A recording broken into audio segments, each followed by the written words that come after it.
the more we help others, the more value that we bring others, the more problems that we solve for others, the money always follows because it's an exchange. The natural law of exchange says that for everything I give, I should have an equal or greater amount back to me. Are you a speaker looking to make a bigger impact and reach a broader audience? If so, it's time to elevate your game with PitchDB. It's the ultimate platform for speakers, and it helps you discover hundreds of speaking opportunities in just a few clicks. With PitchDB, you can catapult your speaking career to new heights, reach the right people, and get on stages that can truly build your brand. Don't be a great speaker that nobody knows. Be a great speaker everyone wants to hear. For your own free month of PitchDB, head on over to pantheon.fm/pitch. Once again, that's pantheon.fm/pitch.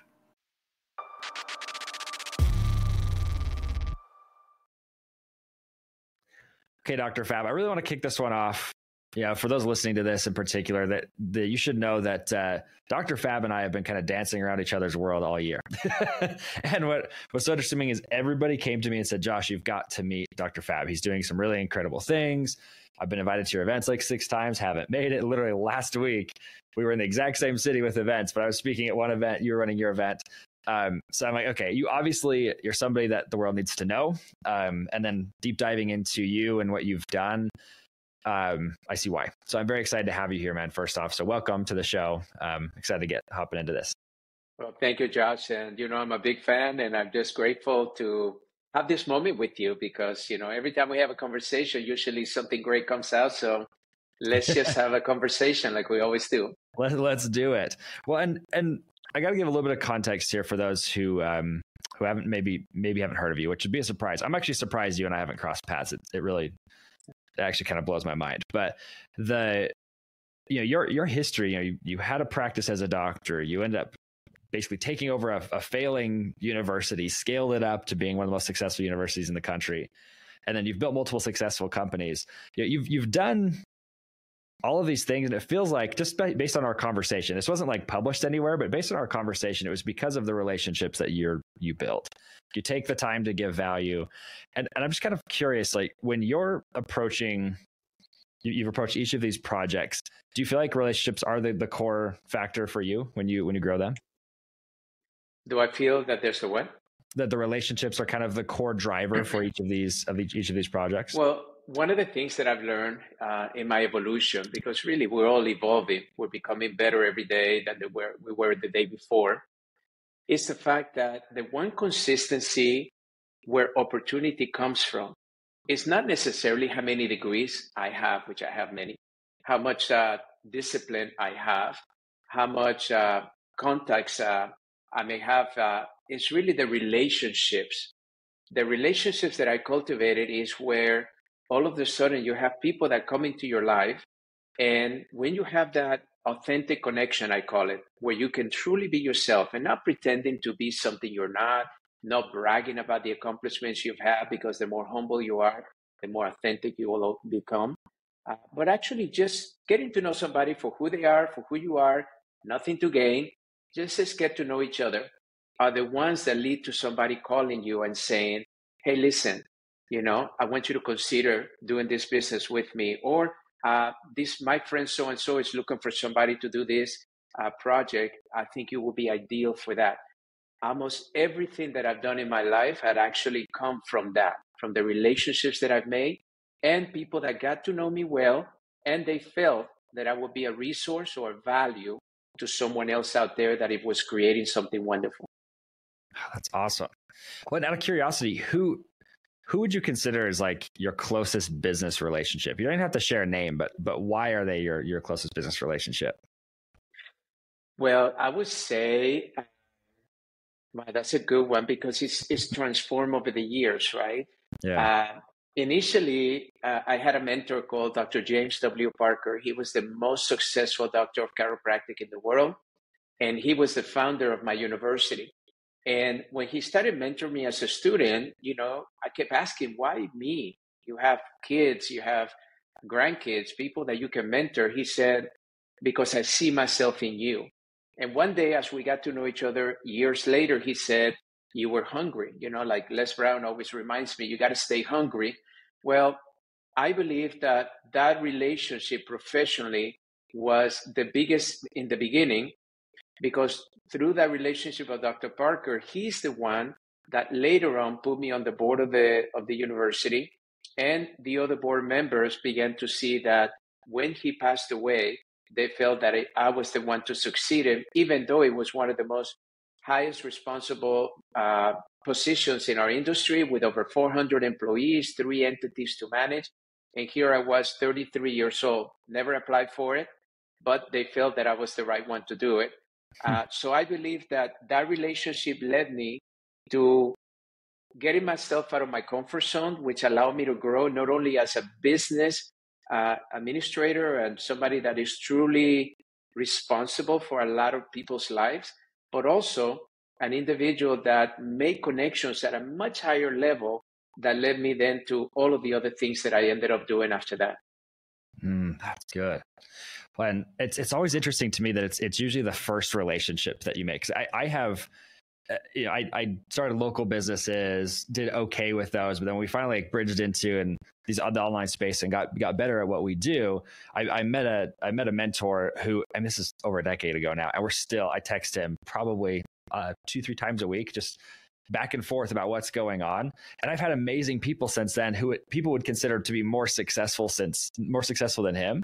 But we just built that relationship to the point that it's not going away, And I'm kind of curious with this in particular with you, Dr. Fab, because, you've done a lot of big things in your career. And so you've probably gotten to the point where you're getting multiple opportunities every single day. People are coming to you with opportunities. They're coming to you with relationships. And I'm curious how you choose which ones to pursue, because if you look at, I'm not even nearly as far along my journey as you are with entrepreneurship, but I get 3 to 5 people a day offering me something. Hey, why don't we partner? Hey, why don't we do this?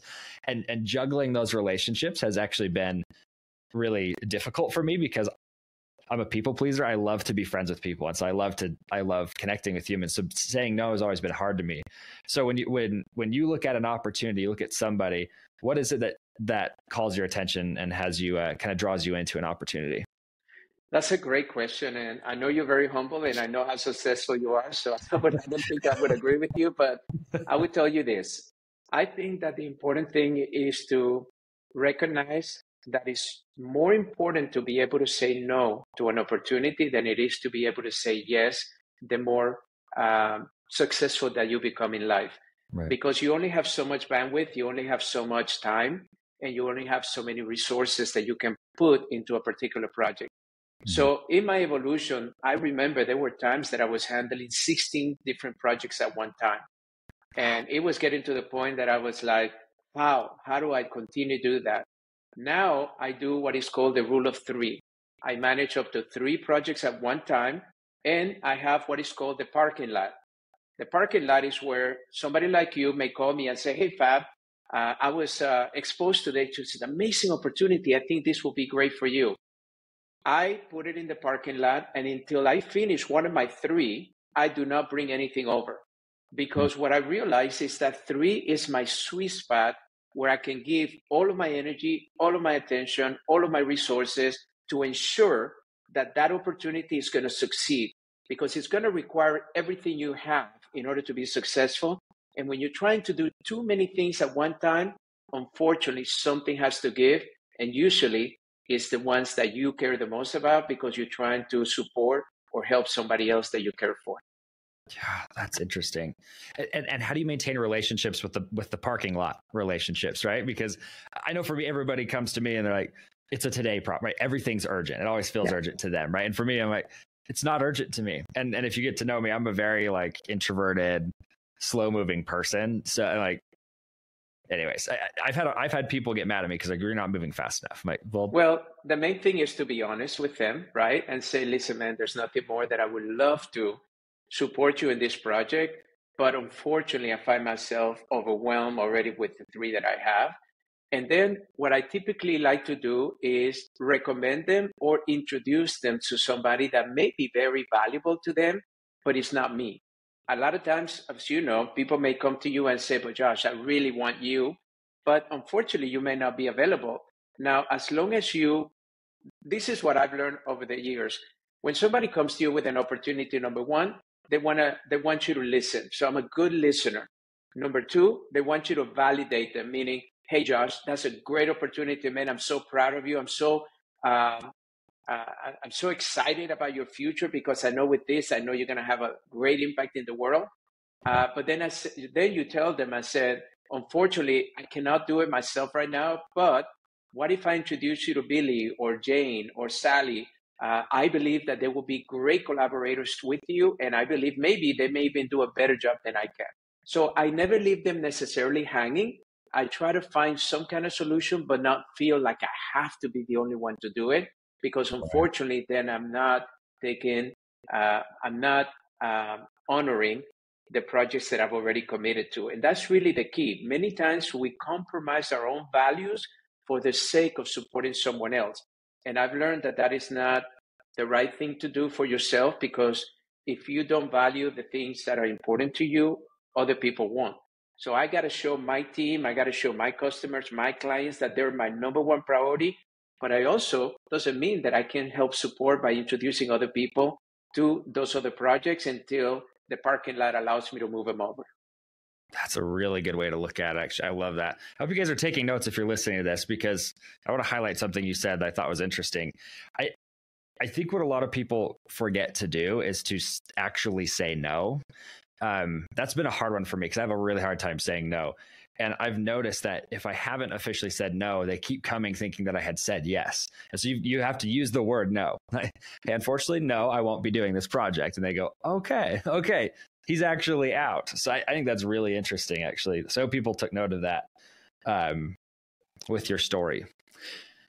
So, right now, what are your 3 projects? Just out of curiosity, what are those 3 big ones for you right now? Well, one of the things is that I have been building a new business called the Fab Mentorship. And that came out of nowhere. I wasn't really looking for a new business, but I've had many people in life that I supported that kept saying, hey, I'm looking for a mentor like you. I'm looking for somebody to coach me or guide me. And masterminds, as you know, have become very popular, but I didn't want to do a regular and typical mastermind. So I came back home and I started thinking about what are the 3 things that most people ask me to do. And in those days, this was 8 years ago, it was, how do I become a best-selling author, which I've done it 4 times? How do I become a public speaker to get paid? I charged $25,000 for the last 32 years, and I've been doing that. And I do about 60 lectures a year. And how do I get on the media, which, as you know, I'm the media expert for shows like Dr. Phil, The Doctors, Fox News, and many others. So I started there, and it grew to 15, then 25, and then I started adding some other things: business acumen, entrepreneurship, relationships, balancing life, intimacy with your partner, all of these things. And now we have over 100 CEOs that I mentor. Wow. Well, one of those mentorships is my lower tier. We just decided to make it more of a virtual, where we do 3 calls of an hour a month, instead of the one-on-one with me every week. And that one now, I think, is going to be a wonderful way for me to help so many more people that I just don't have the bandwidth of doing 30 minutes a week like I was in the past. So we're launching that in a couple of weeks, and I think that's going to help a lot of people be able to do that. The second one is I created 6 nutritional solutions to the biggest problems that the pandemic caused. Lack of energy, lack of sleep, overweight, lack of immune system that is powerful, mental decline or mental cognitive decline, they call it, like Alzheimer's, dementia, and then, of course, pain.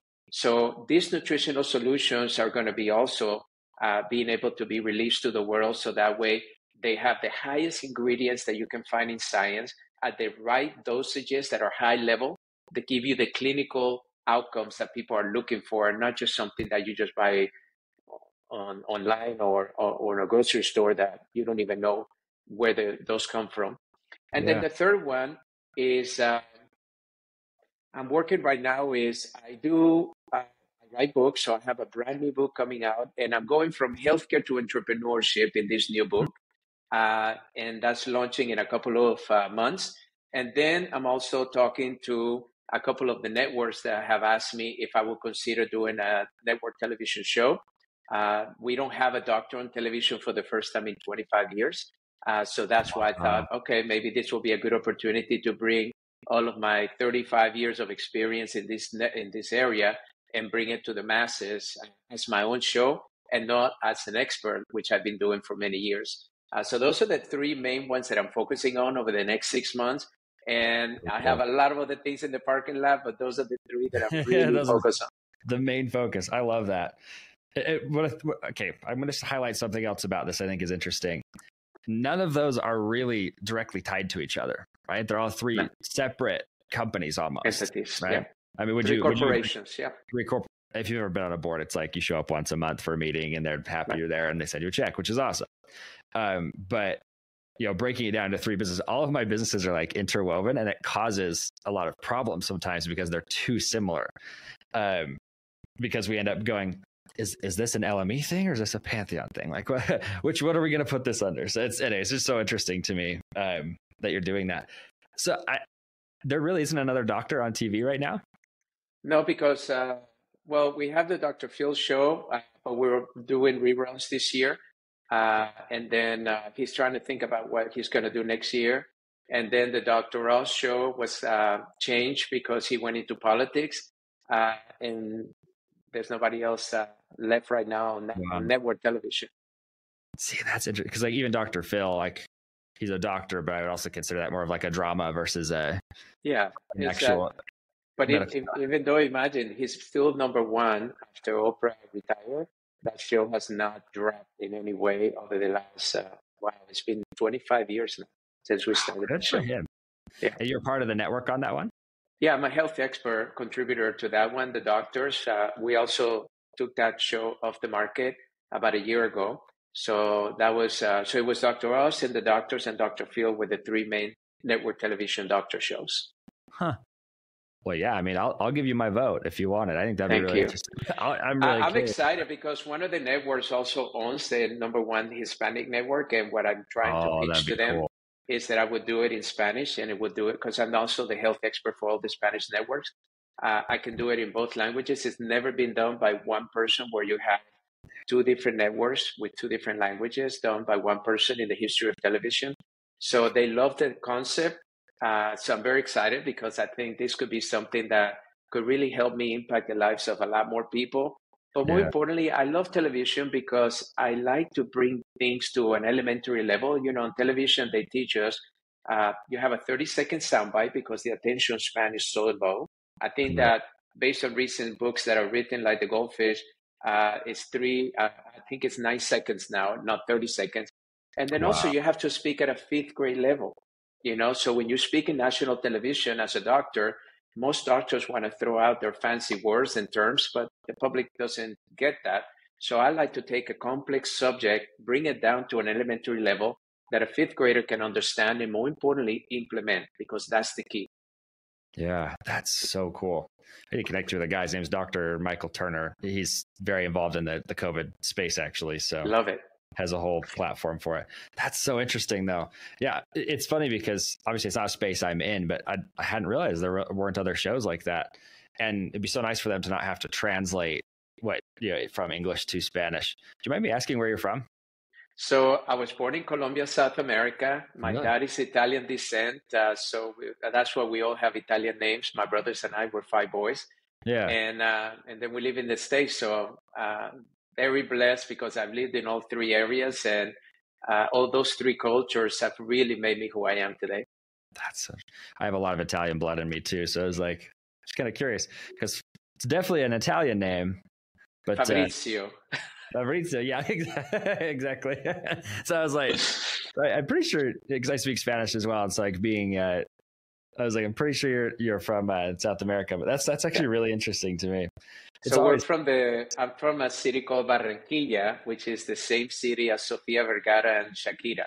Oh, yeah. So our mothers have grown up with each other. So it's kind of interesting. The 3 of us came from the small city. Well, actually, it's not a small city. It's one of the largest cities in Colombia, but not a very well-known city in the country. Yeah. But it's beautiful. Oh, that's amazing. Do you go back often? Yeah, we try to go back at least once a year, sometimes twice, and then we go to Cartagena also, which is my favorite city in Colombia because you have the water, you have islands there, and also the people, the culture there is very colorful. Uh, it's like all the streets and the houses are painted in bright colors, like similar to the old San Juan, Puerto Rico, Right. but it's so beautiful. And the food, oh my gosh, the food is amazing. Yeah. That's so. I spent a ton of time in Mexico, and in Guatemala, but I've never gone as far south as Oh, you would Colombia. love it. You would I love it. We'll go together. Yes. If you ever go out, let me know. I'd love Yeah. to go. I love going with locals, anybody who's lived there, because it's just it's a game changer. It's an absolute game changer. Um, Total tangent there, but I was just genuinely curious. I've watched a lot of times when people come on my show, people are just kind of curious where they come from, and everybody we bring on has like 8 different cultural ties. It's so intriguing to me. I should start a whole show on it because it just intrigues me, like where people come from and how that's fed into their success. And as part of that, I was kind of curious with you when you, because you talked about having a Spanish network, right? Spanish speaking network. Do you feel like you would, like a lot of what you teach here actually directly applies in a different culture like that? Like if you were to go bring what you're doing here and bring it to Colombia, do you think that it would, Yeah. everything kind of translates well? So when I was doing CNN Espanol, I was flying to Atlanta to do that show almost weekly, and I did it for 17 years. They have 28 million viewers in all Latin American countries, including Spain. So all of Central, South America, and Spain were part of the network. And I asked myself that question because what I do is when I talk about principles or behaviors, they're universal. The Right. more you travel, I remember my dad saying to us, the best gift that we as parents can give you boys is to take you with us all over the world. And what happens is you learn when you travel around the world that there is no difference in China or South America or Europe or Canada.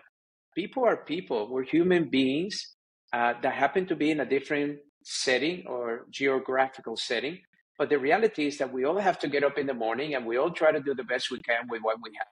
But those concepts that I try to talk about are the ones that are mostly universal because when you travel, you tend to think globally instead of locally. And that's why one of the greatest gifts my parents gave us was we travel a lot with them as young people. And I'm on a plane at least twice a week for the last 30 years that I can remember. And Wow. that's because I do a lot of lecturing. And I love every time I get invited to a new place that I haven't been, I just get so excited like a little kid because I learn about the culture, I learn about the language, I try to speak the language, I try to do anything fast that I can learn, even a few words just to get me going because I want to live and immerse myself in that culture. And that's what I try to represent whenever I speak to the audiences. Gosh, that's cool. We do a lot of projects over in the African countries because we're trying to kind of build bridges between American commerce and African commerce. And what's really interesting to me is that people think that these other countries don't have, like, people couldn't afford their services. And I'm like, man, I think that's such a naive way to think about it, because here in the US, we feel like, well, this is where most of the money is, and it's just not true. I mean, if you've ever been to these other countries, you're like, there's 15 times the amount of millionaires in Africa than there are in the United States. Yeah. Because obviously population is significantly bigger, but you're like, that's plenty of people who would buy your stuff and want to know your leadership stuff, and most of them speak English. And so it's interesting to me. So my encouragement to anybody listening to this is to take an opportunity to go out and actually do business outside of the country, especially if you're a speaker or a coach or a trainer, because there's very little competition in those places too. I mean, it's very wide open. And You know what I learned about that too is some of the times, we think that we shouldn't open another country because we don't speak that language. I get hired to speak in other countries. And even though I speak the language, they want me to do it in English because I perceive value that is greater in those countries that you come from America. So I want you to know that being from here and speaking your language, that's all you need. And your desire to want to serve people in other parts of the world.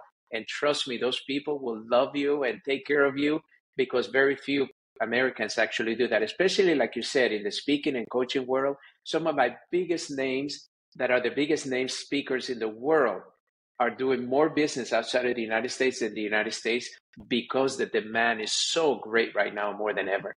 Right. Yes, it's interesting. And I'm glad you're doing this because it's so, I was not intending to go this direction with this conversation, by the way, but it's so impactful. Going to other places. We literally in Africa, we have a guy who wants to have us come over to this big economic development project. Very excited about it. But he's like, hey, could you just come speak to this group? And I was like, I mean, sure, I'm happy to come over. He wants me to do it virtually to start. And he goes, cool. How many people can your software handle? I'm like, oh, you'll be fine. He's like, no, like, how many people can you handle?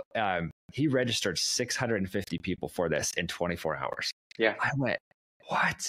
I mean, when was the last time we had that happen in the US? You know what I'm saying? Let me give you an actionable step. Please, so one of my friends is Nick Vujicic. So Nick was born without arms and legs. He's one of the top 5 speakers around the world. Yeah. And he's got millions and millions of listeners, but 70% of his audience is outside of the United States or the English-speaking languages. So what he did, he started playing with AI, and he started actually translating his content in up to 36 languages. And he opened a YouTube channel in each different language to really populate that particular country. And he blew up even more because with AI, you can pretty much translate things very quickly. And then this last weekend, I have one of my clients that came to me and said, hey, listen, as you know, I'm in Houston and I want to really appeal to the Hispanic population, but she's Chinese American, so she doesn't speak Spanish. So she said, my team created an avatar that is me, but I'm actually speaking Spanish. Can I play it for you? And it was perfect language. And it was her speaking the language in an avatar, looking perfect, like if it's me and you like now, but speaking in that language. And she said they did that in seconds. And now she's actually using that avatar to populate content into that community to help them come into her very big integrated practice. So you see, you can be very creative with today's technology. Yeah. Well, and I mean, and even if we didn't have that, translators aren't that expensive. I mean, you can pay somebody like a couple $100 an hour and then they'll translate the whole thing. It's crazy. That's really interesting. Very insightful. Do you have any idea which AI tools they're using for that? Just out of curiosity. She gave me the name, but I'm not sure. But feel free to send there it are to me. so many now. There are so many now. If you ever figure it out, let me know. I'll actually add it to the show notes of this because I know some people will be like, how do we do that? Because I think it's so cool. And like, this is one of the things I love about you, Dr. Fab, and that's why I was excited to talk to you, is you're one of the few people that we talk to. It's not just about business. It's really about impact and reach. And that's how I've built my whole career, is I'm like, I don't really care. We made enough money for me to be very comfortable pretty much for the rest of my life that I was like, okay, we're fine. Like, we're fine. And it's a way lower number than people think it is. And you know what I learned is that the evolution, because I deal with a lot of very successful people on a daily basis, and billionaires and people that are trying to find significance in their life. Right now, I figured out that, the first stage in our lives, we're looking for that fulfillment, right? We want to get things primarily, especially when we see others have it. We seem to be inspired by that, and it drives you. And then the second stage of our life, we seem to be more paying attention to the relationships of our lives, because we sacrifice some of them. Our health becomes a little bit of a higher priority because many of them are getting a little bit of age, 40, 50, 60. But the last stage of our life, what I've learned, our legacy, is about impact.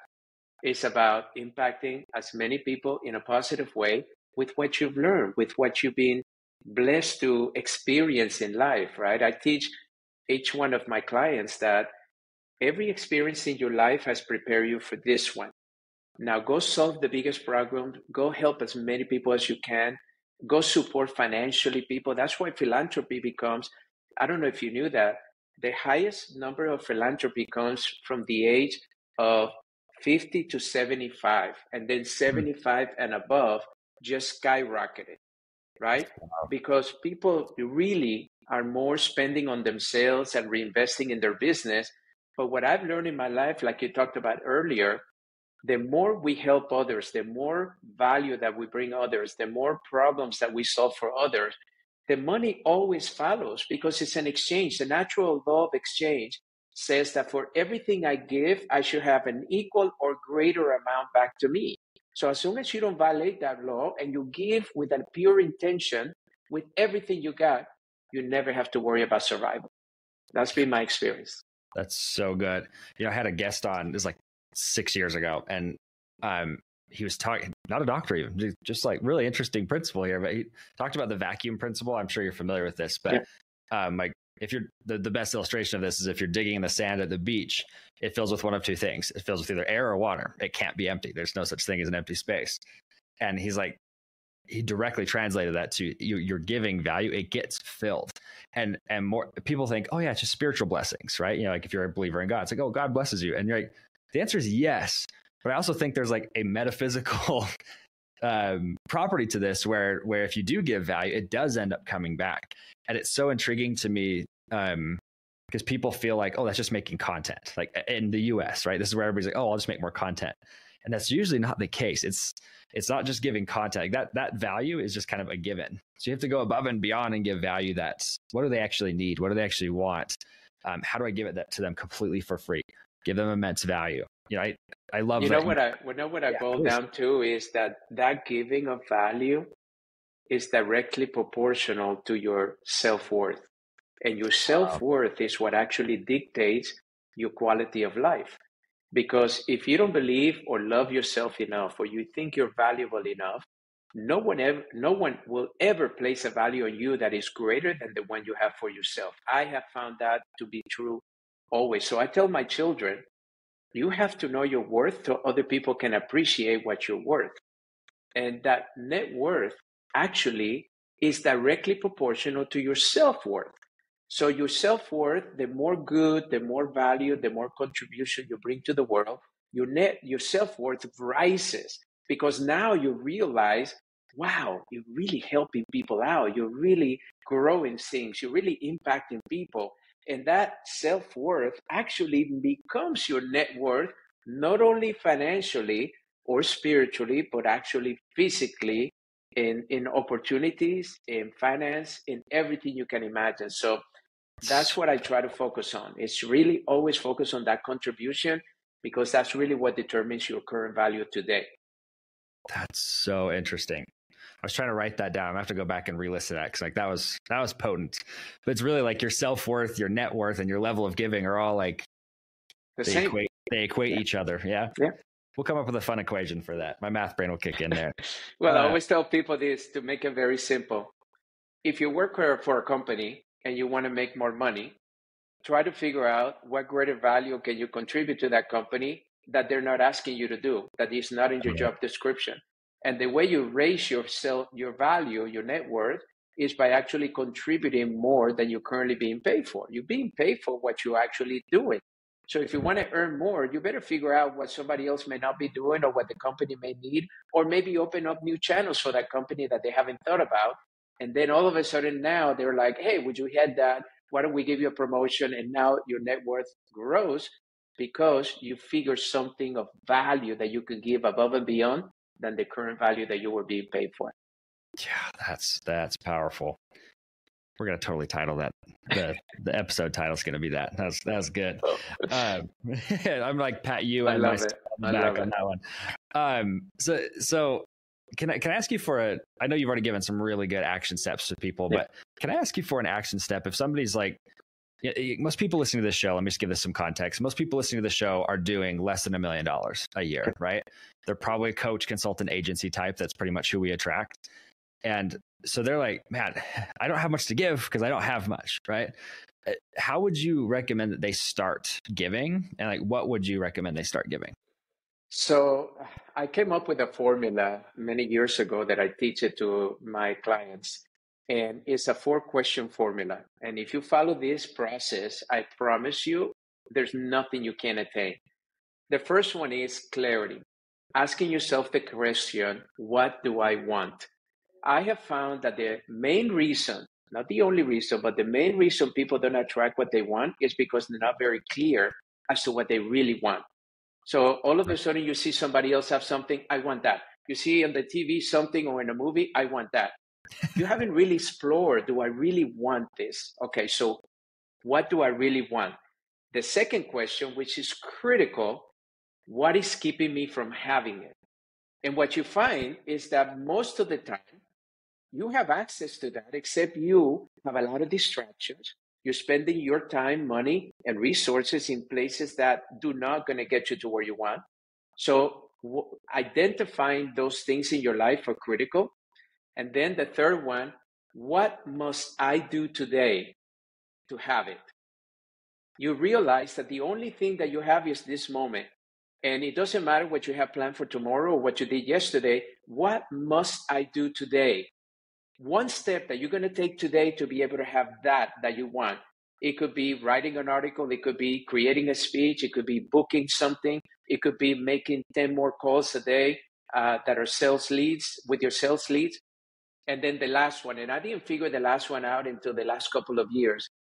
How does this serve someone other than yourself? See, I find that when you find out what you want, what is keeping you from having it, what must you do today to have it, and then add the component of how does it serve someone other than yourself, now you have the perfect combination to really create and manifest anything you want in life. Gosh, that's cool. Guys, I hope you, if you're driving, you actually pulled over and wrote that down. I'm going to add that into the notes too, because that was powerful. So can I just repeat the 4 questions so everybody, make sure I didn't miss it and everybody has it? Yeah. The first one. Yeah. So what do I want? What's keeping me from having it? What must I do today to have it? And how does this serve someone other than myself? Yeah.